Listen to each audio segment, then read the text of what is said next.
Hello everyone. Today in this video we will study topic of wax technique. Wax का मतलब होता है मोम, टेक्निक का मतलब है तकनीक। तो आज के इस वीडियो में हम मोम की तकनीक से किस तरीके से लोग पहले के समय में मूर्तियाँ वगैरह बनाते थे वो स्टडी करेंगे। So let's start. Bronze is an alloy containing copper and tin. जो ब्रॉन्ज होता है या जिसे कांसा भी कहते हैं, एक मिश्र धातु होती है। मिश्र धातु मतलब मिली हुई धातु। इसमें तांबा और रांगा, जिसे टिन भी कहा जाता है, को मिलाकर कांसा बनाया जाता है, इसलिए इसे मिश्र धातु कहा जाता है। Bell metal contains a greater proportion of tin than other kinds of bronze. This produce a bell like sound. और जो बेल मेटल है, इसमें रांगे का जो अनुपात है किसी भी अन्य किस्म के कांसे से अधिक होता है और इस कारण ये घंटी के जैसी आवाज़ निकालती है। Chola bronze statues see chapter 2 were made using the lost wax technique. Chola कालीन कांसे की जो मूर्तियाँ होती हैं, जिसे हमने चैप्टर 2 में देखा है या स्टडी किया है, इसमें लॉस्ट वैक्स टेक्निक के ज़रिए ये बनाई जाती थी। लॉस्ट वैक्स टेक्निक है क्या, इसके आगे पूरा इसके बारे में पूरा प्रोसेस दिया हुआ है। तो आइए हम देखते हैं, आगे स्टडी करते हैं कि लॉस्ट वैक्स टेक्निक है क्या। तो लॉस्ट वैक्स टेक्निक में सबसे पहले first an image was made of wax. This was covered with clay and allowed to dry. Next, it was heated and a tiny hole was made in the clay cover.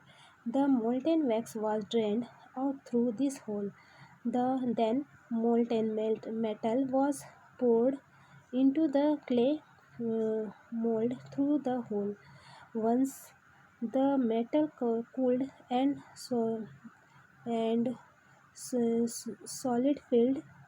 solidified,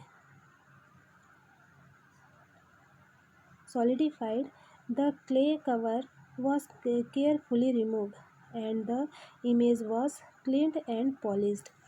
तो जो lost wax technique है उसमें सबसे पहले जो प्रक्रिया अपनाई जाती है, सबसे पहले मोम की एक मूर्ति या प्रतिमा बनाई जाती थी।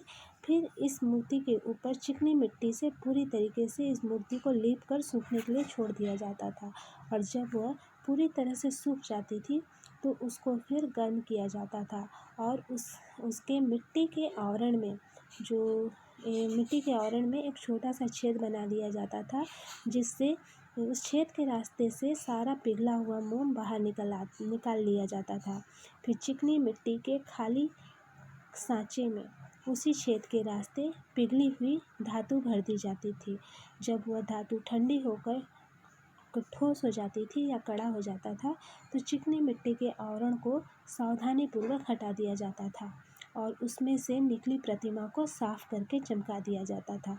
सो यहाँ पे ये लॉस्ट वैक्स टेक्निक समझाया गया है कि पहले तो मूर्ति मोम से ही बनाई जाती थी, लेकिन फिर उस मूर्ति के ऊपर चिकना मिट्टी से कवर करके एक छोटा सा छेद किया जाता था और जब मिट्टी सूख जाती थी तो फिर उस मिट्टी को गर्म किया जाता था, जिसके कारण अंदर जो मोम की मूर्ति है वो पिघलकर उस छेद के रास्ते से बाहर निकल आती थी और फिर जब बाहर निकल गई तो बाहर जो मिट्टी का आवरण था वो खोखला हो जाता था।